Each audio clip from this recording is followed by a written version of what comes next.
So ito yung unit ni Sir Darwin. Yan. Bali ito yung standard na budget meal namin. Yung kulay niya is silver na anodized. Yung bat niya is Aurian makunat at matibay. Yan din yung standard niya na plain lang na kulay. Yung pack niya is 0.35 liters. Kaya sir, 19 inches lang to, pero suwabe lang tumama.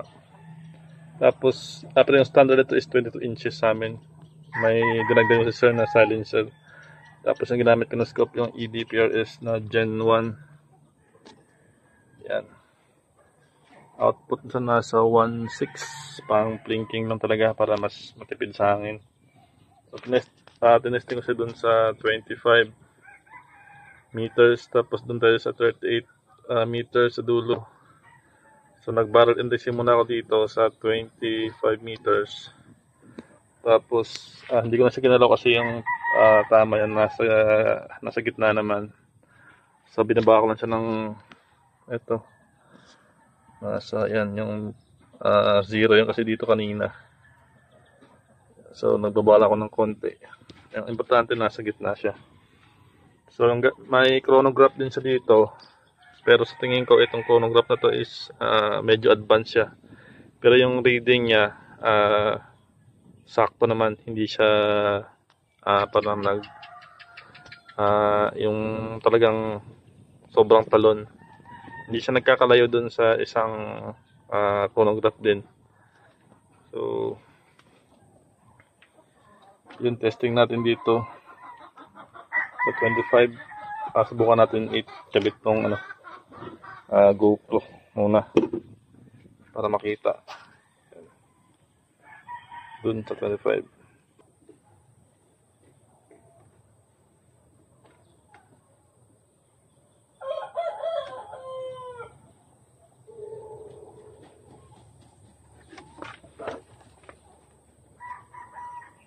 So yun, testing ako sa 38 meters.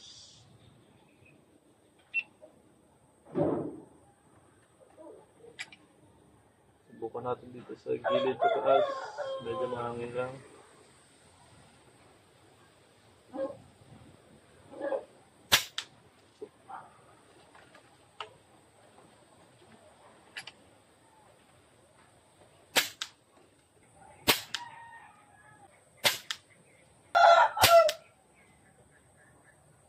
Yun.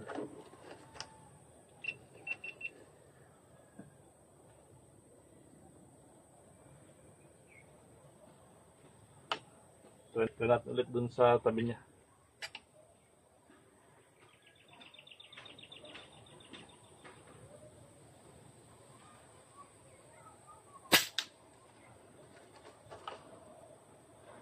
Magalaw.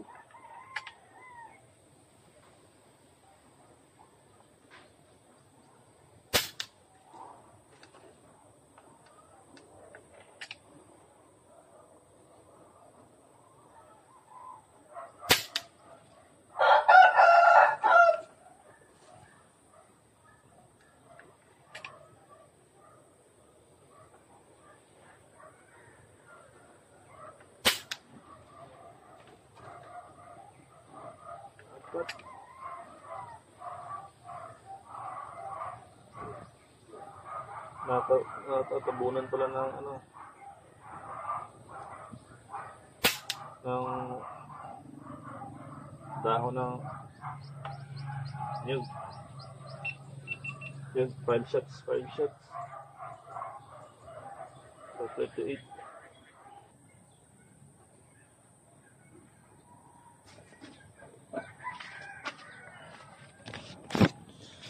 Yun ang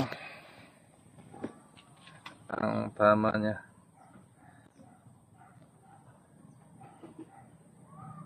Yan, pag hindi ko yan na-edit sa HD, hindi yan makikita ng maayos. So, yun. Testing sa unit ni Sir. Kulay blue pala to kay Sir, kaya ipapa-anodize namin to ulit ng kulay blue. So, tinesting ko lang para pag napa-anodize, ipa-direct sa kanya yung pinaka-receiver. So, yun ang testing sa unit ni sir. Pwede na sa pang plinking sa budget meal na to. Budget meal buong unit, pati barrel niya pang budget meal and din pang plinking. So, yun. Kung gusto niyo ng mga sobrang ganda talaga, yung mga talagang mga solid talaga, yun lang medyo mahal lang. Yan.